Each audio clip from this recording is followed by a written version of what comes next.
We got merch, y'all. Welcome to the Horror Homestead. My name is GiBi, where I'm selling hats now.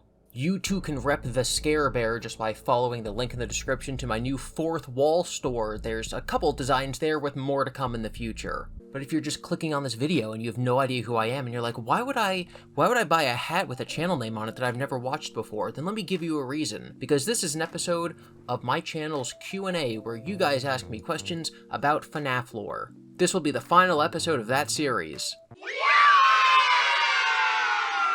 I'm going to explain more when we get to the end of the episode, but I have something much better coming in the pipeline. But until then, we're just going to jump right into questions. Now, the last two videos I released were what I'm going to call small theories, basically just little details I found and the interesting conclusions I came to, like what are the little posters in the security puppet minigame alleyway? What are those? Or why is CandyCadet British?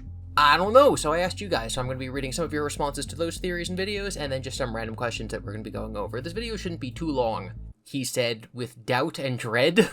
What I imagine happened is Scott designed the minigame, realized the alley looked too bare with a blank wall, and threw together a vague poster that could be for anything, and then slapped it on the wall a few times just to give the background some texture. So this idea from Unwithered Truth, which that's a great username, is that like a conspiracy theory?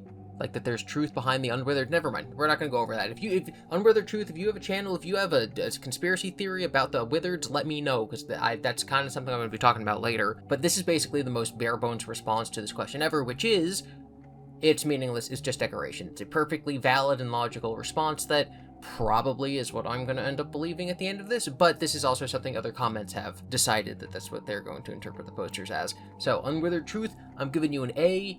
For a question. A can stand for answer, can also stand for the grade you're getting. You get an A. My theory to this is that they are just movie posters ads. They're just decorations and irrelevant to the lore. Same kind of thing where they're just decorations and irrelevant.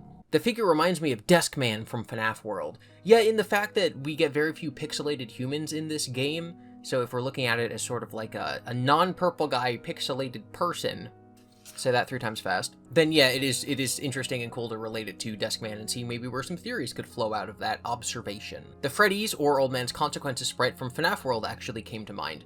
Again, the idea of linking Deskman to Old Man Consequences I think is a really cool theory that has a lot of implications and not a lot of evidence. They're just kind of floating little balls of who is that? Maybe they're the same.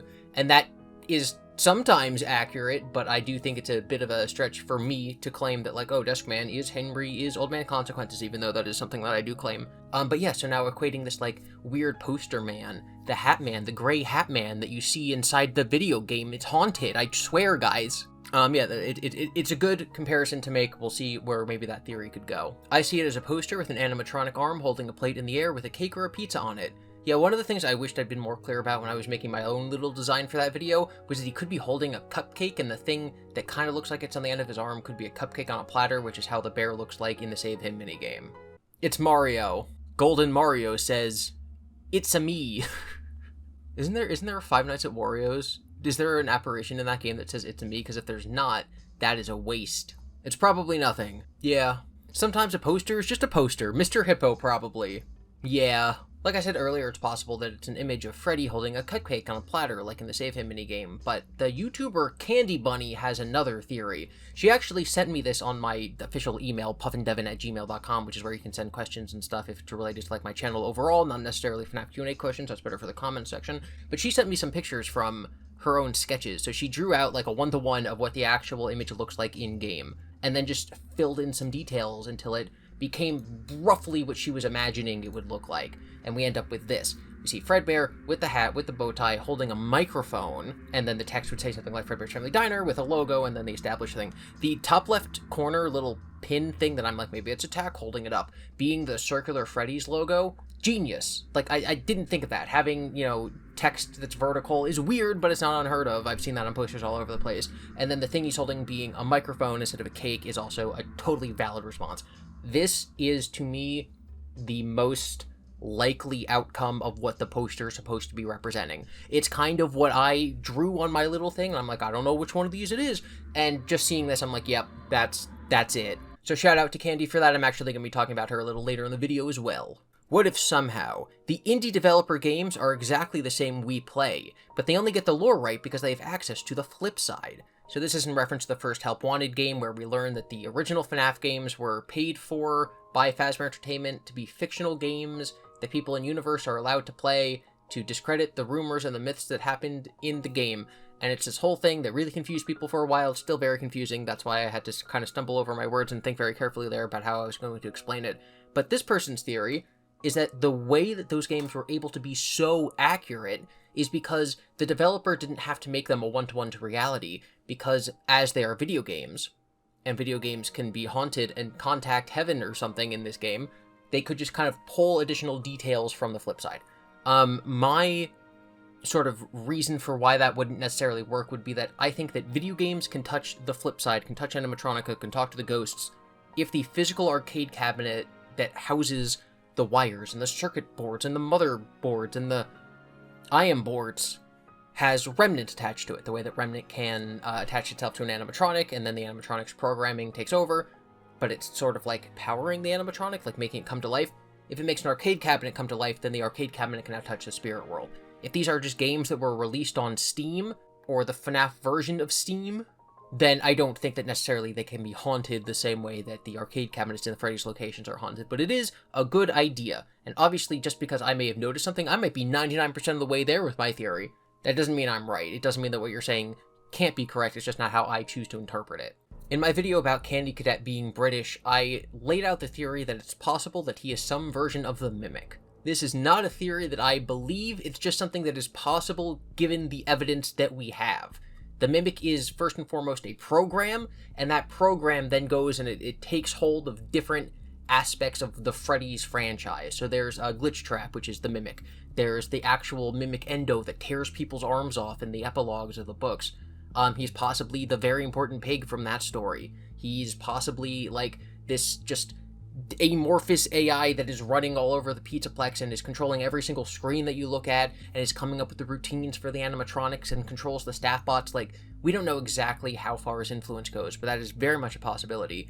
And so I said that it's possible that if the Mimic has been around for decades and decades, that CandyCadet could be running the Mimic's AI programming. He's programmed to tell stories, and so he's going to tell stories. He's going to do his programming, which is tell the little kiddies some parables and fables, but he's going to be taking from real things that actually happened, which is why he tells stories that are relevant or sort of weird retellings of true events. He's telling how Henry built the animatronics and then how Molten MCI happened. He's talking about how Charlie brought some of the kids back to life as their animatronics. He's talking about how Mike put Baby back together. He's talking about the Mimic existing underneath the Pizzaplex when he comes back in Bruin. So that's kind of what I said in my video, and now this person's going to be responding to that. They say, this is definitely a stretch, but what if it goes just beyond mechanical infection?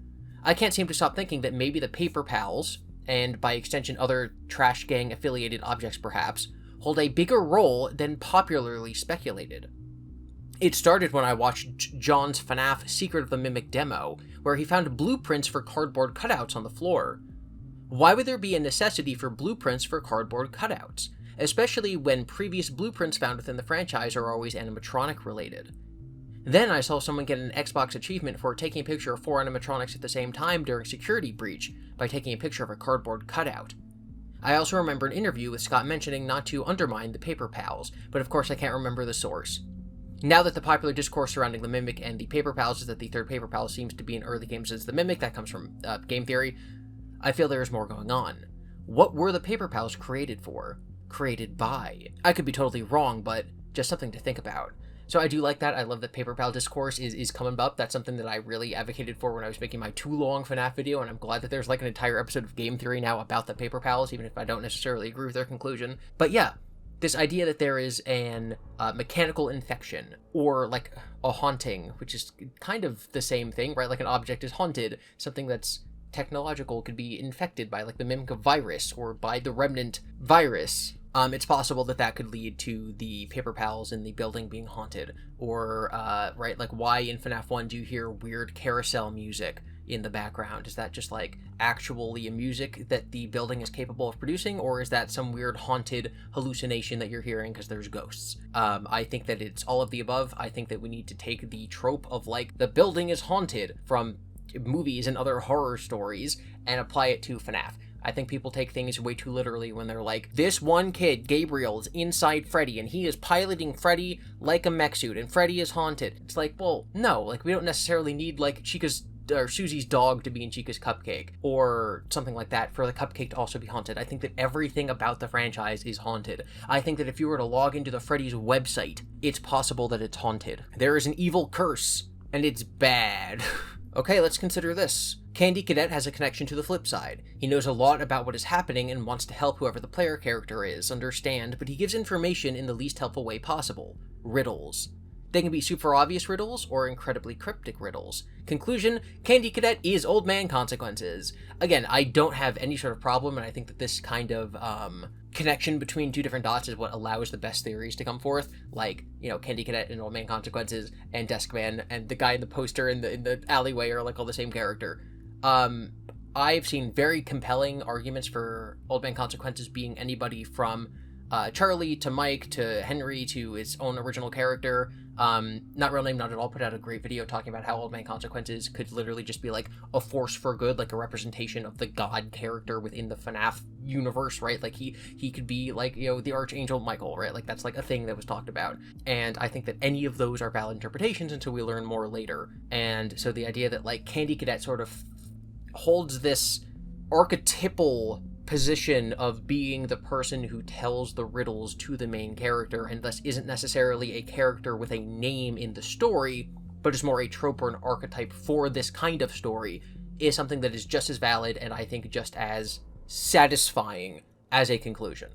I think there's lots of things that people in the FNAF fandom don't think about because they really only know FNAF lore. This is something you see, unfortunately, a lot of the times in Star Wars as well. People talk about the movies, but the only thing they know about film is Star Wars, and so they miss a lot of things that you would know if you knew about film in general. And so with FNAF, there's a lot of people who know every inch and every pixel of the franchise, but they don't know a lot about storytelling, or horror movies, or even video game development. Right? Like, I always go back to the interview that John FNAF did with the guys who work at Steelwool, where he asked a question where the answer was very obviously, it's a Legend of Zelda reference. And he didn't know that because he doesn't know the history of one of the most popular game franchises in the world. He only knows FNAF. And I don't mean he only knows FNAF. I mean he's an expert in FNAF, but not an expert in Zelda, right? So if you're sitting there and you're thinking like, no, CandyCadet must be possessed by a named character in the franchise, it's like, well, no, he could just be the trope of the storyteller in this kind of fiction, and he is generally haunted by the hauntedness of the restaurant, right? That is a completely possible answer that's got intended and that would be satisfying as long as you accept it that way. But would the community accept it that way? Probably not, but I'll do my best, Scott, I promise. Honestly, I think the mimic theory actually has legs for one major reason. You said yourself, CandyCadet is a storyteller, and what do we have in the books? The storyteller is a part of the mimic program. It could be a coincidence, but it's worth keeping in mind, IMO. So yes, in the Tales from the Pizzaplex books, we learn that there is what I'm going to call a character called the Storyteller who comes up with the stories and the plot lines for things that happen within the Pizzaplex for the animatronic characters. I specifically used the phrase storyteller in my video when describing CandyCadet to link it to this book. I specifically called the CandyCadet a storyteller so that you'd think about the mimic who has previously been called a storyteller. So I'm glad that that was appealing to this commenter, but I think that me trying to twist things to make them seem more reasonable shouldn't necessarily be counted as evidence. Obviously, CandyCadet does tell stories, but the only time he's ever been called a storyteller was by me trying to retroactively make it seem more likely that he is the mimic. What does DCI stand for? DCI stands for Dead Children's Incident. It is an entirely community made-up term to refer to the incident that happened in FNAF 2 with the Save Them minigame, where you walk around as withered Freddy throughout the FNAF 2 location and you see dead bodies and puddles of blood on the floor and the puppets out and trying to get you, and Mangle's walking around and then Purple Guy comes up. That's called the DCI. I personally think that's a terrible name because in both instances of the kids getting dead, they are dead. So they're both dead kids. But yes, if anybody, myself included, says DCI, we're talking about the murders depicted in the Save Them minigame in FNAF 2, which is very separate from the MCI, which is the Missing Children incident. Is it just me, or is the mic quality bad? This is in reference to a YouTube short I put out the other day, because YouTube has been pushing me, and I'm guessing everybody else, to start making shorts on our phones. And so I made a short on my phone, and so the mic quality is from my phone. So yeah, it's bad. You said you don't think the toy animatronics are haunted, but it's implied that the withers are used for parts for the toys. So isn't it possible that there is MCI remnant in the toys? Yes, that is in fact exactly what I believe. I think that they are haunted by the MCI kids. I do not think that the DCI murders led to any sort of possession of the toy animatronics. I 100% believe that they are haunted. They are brought to life, powered by remnant taken from the literal screws and nuts and bolts of the original withered animatronics that were put into the toys for repairs. So if I ever said I don't think that they're haunted, that was either something that I was trying to say specifically in relation to the DCI, or in my too long FNAF video, I sort of laid out the theory in the order which the community came up with them. So at one point I said they're not haunted, they're just governed by the AI that makes them go after killers. But later I do come in with the evidence that I believe that they're simply merely haunted by the MCI kids remnant. Aren't finger traps those games where you have to press one of the teeth and hope it's not the one that will snap down on you, like the crocodile game one? So this is in reference to the line in FNAF 4 when you talk to the kid outside Fredbear's and he says, you know, this is my Spring Bonnie plushie. He's a finger trap, my dad says. I have personally always interpreted that as him being this thing, which is, I call this a Chinese finger trap. I'm not entirely sure what the correct term is, but the Chinese finger trap. This is what I have always imagined. I've always imagined that for whatever reason, his Spring Bonnie toy plush is something that you can put your hand into, like Toto. Cursed Toto images. So like if you're trying to take your hand out of him, like, oh no, it won't let go. My hand is stuck, like a Chinese finger trap. He's a spring trap. He's a hand trap. He's a hand puppet trap. But this actually probably makes more sense, because what we've seen from the plush trap from FNAF 4 itself, it's this little walking doll, not a puppet, a doll, that has sharp teeth. So equating it to, I don't know what it's called, but the crocodile toy that I'm going to put up here, I'm probably going to use the video of the dog who puts his paw in it. It's really, I don't know, I just like that video. I see it on Instagram Reels all the time. It's just the same dog video because I like dogs. So yeah, the idea that the plush is more like the crocodile game makes more sense than the Chinese finger trap thing. It makes more sense that his dad's like, hey, don't put your finger in your doll's mouth because it might bite you, which is something that a haunted plush would do, as opposed to like, don't shove your hand in the back of your toy because it might not come out like a Chinese finger trap. So yeah, like, this guy's right. My own interpretation of that scene, I now no longer agree with. I completely agree with this person saying that that's probably what it is, and it's just not something I'd ever thought of before. I just made my assumption that it was a Chinese finger trap and moved on. But I do think it is more likely that it is like one of those alligator toys. So very, very cool. You did it. I'll be adjusting my headcanon just because of this comment. Thank you very much. So this question is about the idea of Frights Fiction, which is that the Fazbear Frights book novel series is an in-universe book series akin to Goosebumps that is made for children to actually read. So the idea is that an in-universe character, someone like Gregory, could be sitting in his 4th grade English class reading through a Fazbear Frights story. So this person says, do you think that this series in-universe is intended for children? They seem quite violent, and if we use Goosebumps as an equivalent from our world, there's never actually had any death in them, just hints at it. And, yeah, because in the real world, the Fazbear Frights books are intended for children.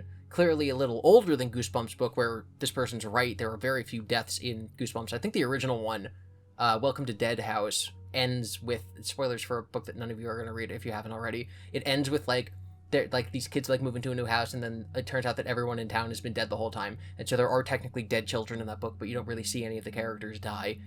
Whereas in the Fazbear Frights stories, the kids die all the time. Yeah, but it's the difference between a book being written for 3rd graders and a book being written for 5th graders. So I think that in universe they would be targeted at the same age of kids who read them in the real world, which is kids who will buy things at a Scholastic book fair. And we're going to end off on this question for today. Am I the only one who did not know about the nightmare sequences in FNAF 2 because I never played the games, and no one else on YouTube ever mentioned them? So he's talking about the between-night cutscenes you get in FNAF 2, where you're looking out on the stage that we believe is from the first FNAF location. They're looking out from the stage in the first FNAF location, and you see, like, Chica come to life and Bonnie come to life, and then the puppet comes over, and sometimes at the end of the night it'll say, "It's me." And they say that they've never seen anyone talk about this in a lore-relevant way, and they've never played the games themselves. And that is why I think you should play the games yourself if you're going to be a lore hunter or a theorist. There's multiple things I had to rewrite from my script after playing through the actual games. There are some assumptions I made, like in FNAF 2, I kind of assumed that you could see Golden Freddy on any night, because that's how it works in FNAF 1, I think. But that's not true. We can actually only appear partway through the night, so I had to rewrite a part of my script. The lights back there are not supposed to be blinking. There we go. So I had to rewrite part of my script because I thought that something was true that wasn't. Similarly, this is like probably my second biggest embarrassment in that video, besides just things that I think are important, like I said the wrong word in one place, or I used the wrong picture in one place, or I didn't bother to get a high definition image and I used a low, pixely one instead. Those things really bug me every time I watch that video. But to me, the worst mistake I made in that video is that I wrote the entire ending section before I played FNAF World. And I tried to link Mr. Hippo's speech to Old Man Consequences, because at one point Mr. Hippo says, "Oh, I was sitting next to my friend. Was he on the left or was he on the right?" And I thought that in the Old Man Consequences little secret area in FNAF World, that you could go above the lake or below the lake to talk to Old Man Consequences. And so I'm like, that's it. I got it 100%. Mr. Hippo is Old Man Consequences because you have the option of talking to him from the left or the right. And thankfully, I decided before I finished the video to go in and actually play FNAF World, which of all the FNAF games to skip over, that's probably one of the ones that people would skip over, and I got to that cutscene specifically so that I could test if I was right, and I'm not. You cannot go and talk to Old Man Consequences from the other side under the lake, even though it kind of looks like you can. So I had to rewrite that whole section, and I lost what I thought was my biggest piece of evidence, but it was wrong, because I made a wrong assumption because I hadn't played the game. And so I think this is a great piece of, a great example, a great piece of writing, a great comment to just drive home the point that if you're gonna theorize about FNAF, you have to actually play the games. Watching Let's Plays, looking at YouTube fact videos, even watching like a non-commentated Let's Play that you see someone, which we used to call, back in the day, those were just called walkthroughs, that you see someone play online, is not the same as playing it yourself. Because if you have an idea and you're like, I wonder if it works this way, and you assume one way or the other, if it works or it doesn't work, that's going to lead you to some wrong places. You got to play the games. So at the beginning of this episode, I said this is going to be the last in the series of Q&A videos, and that is technically accurate, and that's because I'm going to be pivoting and transitioning these to not just be Q&As where you guys ask me questions and I answer with my own biases and thoughts and my own ideas about what's going on in the franchise. I'm going to turn the series into more of a community update, where I will still be answering questions left in my comments, but I'm going to be talking more about what's going on in the greater theorist community. Specifically, I've been trying to find a way of how to highlight smaller theory videos from people ever since the Dave Afton debacle happened, where I made a video a couple weeks ago talking about how the answer that Hyperdroid came to had been out in the open for a while, that smaller creators had covered it, but it didn't really gain traction. And so I wanted to find a way to give traction to smaller theory videos. So I've decided to watch smaller theory videos, and so in these community update videos, I'm going to be going through and pointing out other channels you guys should watch, other videos they've made, trying to highlight smaller theories, also whatever else I can find, like on Twitter or Reddit or things people send me, as well as these comments. So these videos going forward are going to be split into me answering questions and me highlighting other people's videos. Doesn't necessarily mean the videos I highlight are things I agree with, and I'm not going to limit myself to people whose channels are smaller than mine, right? Like if the next episode of Rye Toast's podcast has a sentence where he talks about the greatest thing I've ever heard before in the entire FNAF lore, I'm going to highlight it and be like, they solved it, they didn't even realize it, and they solved it. So now getting back to Candi Buunny, I'm going to be talking about her latest video, overanalyzing every single voice line in UCN FNAF Theory. First of all, Candi Buunny, phenomenal channel. Definitely my favorite of the, I'm going to say, newer theory channels to come up. I'm going to put newer in quotes because it's completely relative. I'm just going to call something newer if it's newer than my channel, so less than a year old. But production value, editing, and performance, voice assuredness while talking. She does the talking good in a way that really makes it seem like she's more of a professional type YouTuber. I don't really know. I always have it in my head that I'm I just kind of ramble and I sit here and I don't say any of the good things well. But her videos are incredibly well edited, and it is a shame that she only has a couple thousand subs. But in her video, she solves two of the most important lingering questions in the entire FNAF community. The first is she solves, finally, after all these years, what JJ stands for. JJ, the secret character from FNAF 2, the female equivalent of Balloon Boy. Candi figures, using facts and logic, that if Balloon Boy can have his name shortened to BB, then maybe JJ is a shortening of Jaloon Joy. We call Balloon Boy BB sometimes, so I always think of JJ and DD as Jaloon Joy and Daloon Doy. Slightly less importantly, I think that she's actually solved where the sister location game takes place in the timeline. She takes all the Bear of Vengeance cutscenes from UCN and realized that the things that the bear talks about... I'm just going to play the clip. Freddy's reasons for attacking seem to me to line up with a potential chronological order of the FNAF games through sister location. The first attack is on the bear's birthday, which could easily represent the FNAF 4 crying child's birthday tragedy, so that's FNAF 4. The second one takes place during the Fox's favorite show. With the fox often representing Mike, the TV show is then The Immortal and the Restless of sister location. But here it starts to get more tricky, because the third cutscene he wants to put the fox to sleep with a flute. But putting someone to sleep with a tune is the main mechanic of FNAF 2 with the puppet. Then next up, Freddy has snuck a smelly fish into Foxy's robe. In both FNAF 1 and FNAF 2, the player is fired for odor, but we've already used FNAF 2, so this one would map onto FNAF 1. And lastly, Freddy will sneak down Foxy's chimney, which would be FNAF 3, because chimney is fire, the FNAF 3 fire. So this would make the potential chronological order of the FNAF games FNAF 4, sister location, FNAF 2, FNAF 1, and FNAF 3. This is a pretty likely order for the games. I think the only one that might be controversial is sister location, because people put that in different places in their timelines. Candy, I hope you don't mind that I just played a lot of that without any commentary, but that's really just the best way of explaining it.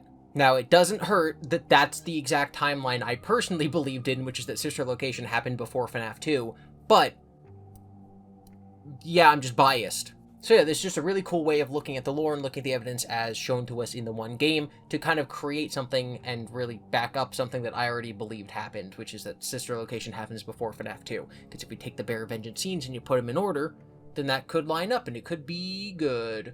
Between that and between my theory video from a couple weeks ago talking about how the Toy Chica scenes might show the actual order of the murders, starting with Cece, I can't believe I just called him Cece, starting with Dave, and then going Charlie, Susie, the boys, and then finally Cassidy. I am very confident that now, at least I understand UCN's little bonus end of night TV shows. It's not just random little nonsense anymore, it's things that actually tell us something about the series. Now it's actually like a mystery that we could have solved that is now solved. I totally understand if none of that evidence is very convincing, because it's something that is completely subjective. Personally, I don't think any Midnight Motorist theory where Orange Guy is William makes any amount of sense because he's orange and not purple, but other people are able to look past that. Personally, I think that the character who is Phone Guy's next door neighbor in the week before having the last name Andrews, saying that she had a daughter who died years ago, is almost 100% confirmation that Andrew in the Fazbear Frights book is an analog, a parallel to Cassidy, and that Cassidy's name in the games is Cassidy Andrews. But there's plenty of people for whom they don't believe that that's actually that all convincing. Almost all of the words in that sentence were in the right order. And so I totally get it if you don't find this convincing in any way, but I find it very convincing, which is why I'm highlighting it in this first episode of Community Update, where I found a video that I liked, and now I'm making you like it too. That's the rules. But even if you don't like it, you can still like this video by clicking the like button down below. Make sure you also subscribe and check out my Patreon if you want to support the channel, and maybe even buy one of my hats. Or my shirt. I also have mugs. I'm working on things. You can follow me on Twitter at GiBi_Devin. Be sure to be nice to each other in the comments. Leave any more questions, comments, or concerns you have below. Maybe even link me to some videos you want me to check out. I have a couple in the pipeline, but more recommendations for you guys would probably help out the entire community if I'm able to shine a light on them. Support the creators you most admire. Never lose sight of the things that are most important to you, which is especially true when you're arguing about the Scare Bear game. Make sure that you always put your real-world priorities before trying to own people on the internet about the funny bear.